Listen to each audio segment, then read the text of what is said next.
guys down there.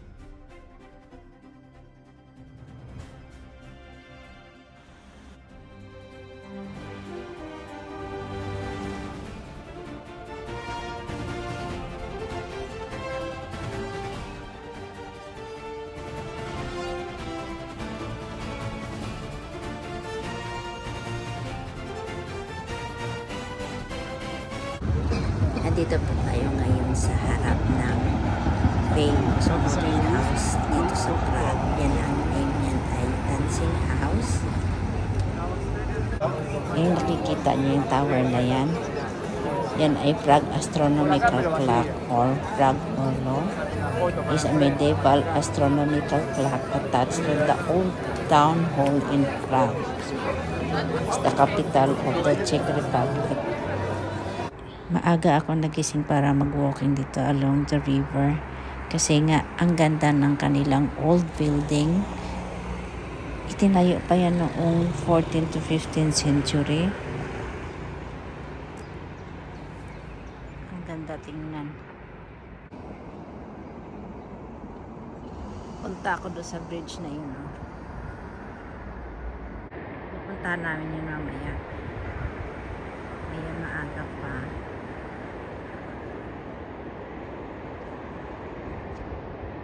Kahapon nandito ako,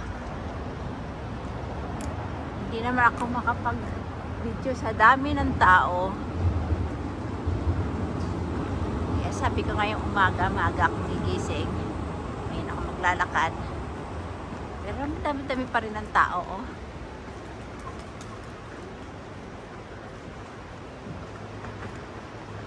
Sa totoo lang, lamig.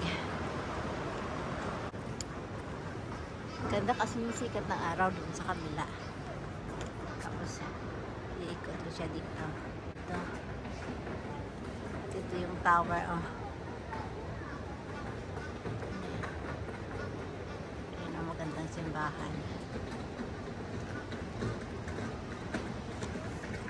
The famous bridge in Prague, Charles Bridge, at itinayo ito noong 14th century at nakakonect ito sa Old Town and the Lesser Town, at meron itong major pedestrian road featuring 30 statues of saints, and it's known for the Gothic architecture and history.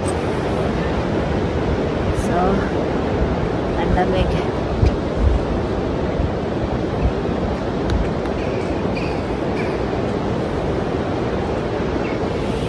Babalik na ako, malamig. Ay, meron nagpipicture doon na mama, maganda.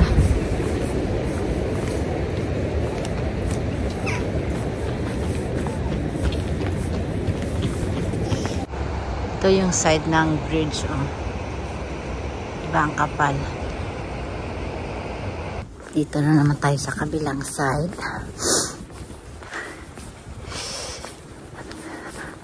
At alam nyo, yung kamay ko giniginaw ng gusto.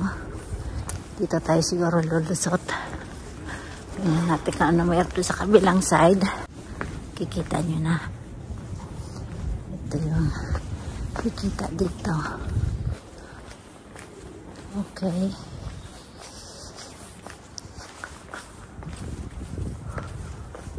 Sunday ngayon, may masiguro dyan. Ayun. Tayo lulusot. Aha. Dito tayo dadaan. Tignan niyo ang kanila mga building dito. Ang gaganda, ano? Yung naririnig niyo yung bell na yan nagmamalain doon sa church sa harap. At dito sa left side yung tower na yan ay Town Tower nila. At nandito tayo ngayon sa Old Town Square dito sa Prague. Dinadayo po dito ng mga turista.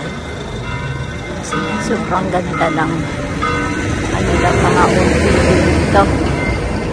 Ganda talaga. Ganda na. Ang clock na yan, Ganda siya. Taas. So,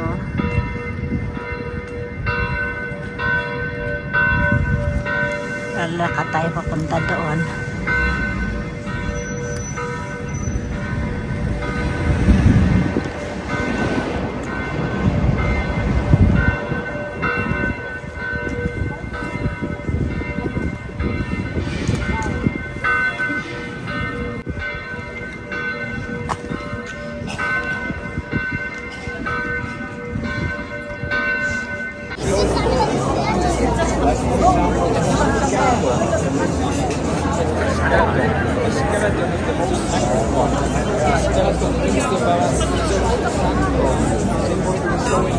Our is counted.